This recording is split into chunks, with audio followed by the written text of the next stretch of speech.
Había una vez un pobre viudo que vivía con su hija Lupa, en una miserable choza en una pequeña granja pedregosa. La tierra producía apenas suficiente alimento para ellos, y su única fuente confiable de sustento era su única vaca, que daba leche, mantequilla y queso. El único placer del viudo en la vida era ver crecer a su hija. Ella era tan inteligente como amable, la niña de sus ojos. Un día ocurrió un desastre. La vaca enfermó y murió. Ya no había más leche, mantequilla o queso. El viudo no tenía dinero para comprar otra vaca, ni una o dos gallinas para huevos. Él y Lupa cortaron la vaca muerta y conservaron su carne, que los alimentó por un tiempo. Después de que se acabó la carne, casi no les quedaba nada más que las semillas guardadas para una nueva cosecha. La esposa del viudo había sido una bordadora excepcional, y su legado quedaba reflejado en los tapices que dejó tras su muerte. Con pesar, el padre de Lupa los sacó del almacén, contemplando las piezas que alguna vez habían sido un símbolo de amor y recuerdo. Lupa los observó con tristeza. Su padre había querido conservarlos en memoria de su esposa, pero la necesidad los obligaba a venderlos. La siembra de primavera debía comenzar al amanecer, y mientras él trabajaba en los campos, ella tendría la tarea de llevar el bordado al mercado, asegurándose de obtener el mejor precio posible. Temprano la mañana siguiente, Lupa partió con los tapices enrollados bajo el brazo. Tuvo que viajar muchas millas hasta la ciudad. En el camino, una feroz tormenta estalló. Al no encontrar refugio, siguió caminando bajo la lluvia y se empapó completamente. Después de que el cielo se despejó, Lupa abrió el rollo empapado de tapices para escurrirlos. Para su horror, descubrió que todos los colores se habían mezclado. Su madre no había podido permitirse tintes resistentes al color. Las imágenes estaban arruinadas, sintiendo desesperanza y frustración. Lupa se sentó al lado del camino y lloró. No solo ahora no tenía nada que vender, sino que también había perdido el trabajo manual de su madre, lo que entristecería mucho a su padre.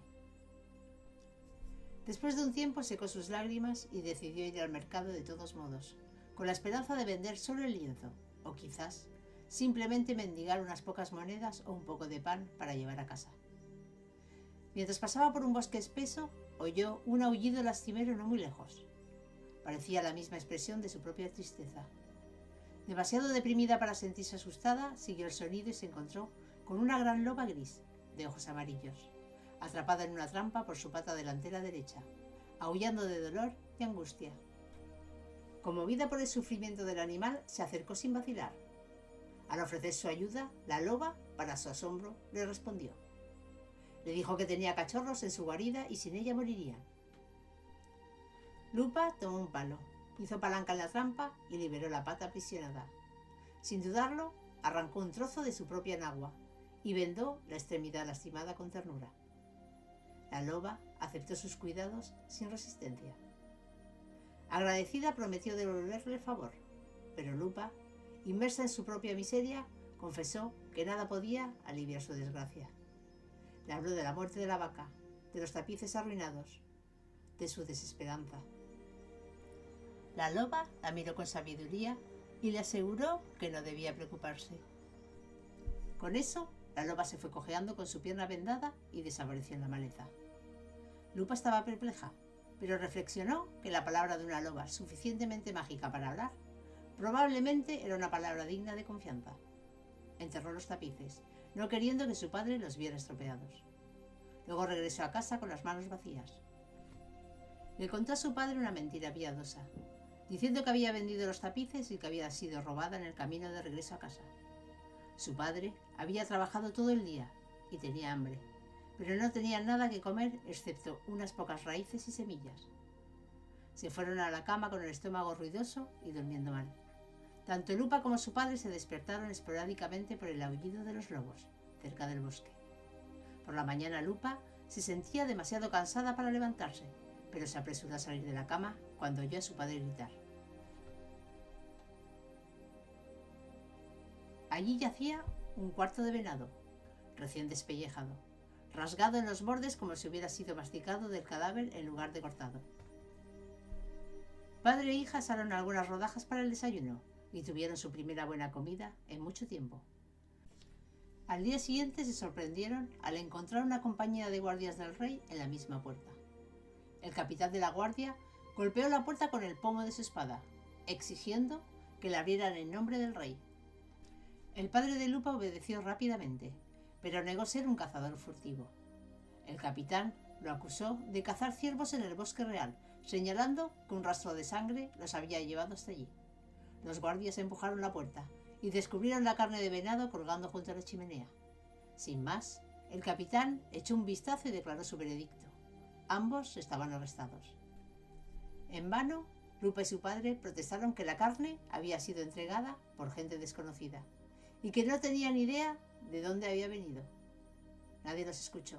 Fueron apresados, atados y llevados al castillo del rey para ser juzgados. Después de una noche miserable en las mazmorras, padre e hija fueron arrastrados a la sala de audiencias, donde el rey y la reina se sentaron rodeados por sus cortesanos. Incluso los príncipes gemelos estaban presentes, en sus cunas junto al trono de la reina. Un oficial imponente, con una túnica de terciopelo negro, adornada con oro, anunció las acusaciones contra varios malhechores y presentó las pruebas. Cuando fue su turno de responder a las acusaciones en su contra, el padre de Lupa se arrodilló ante el rey y se declaró inocente. Explicó que una persona o personas desconocidas habían dejado de alguna manera un cuarto de venado en su puerta durante la noche.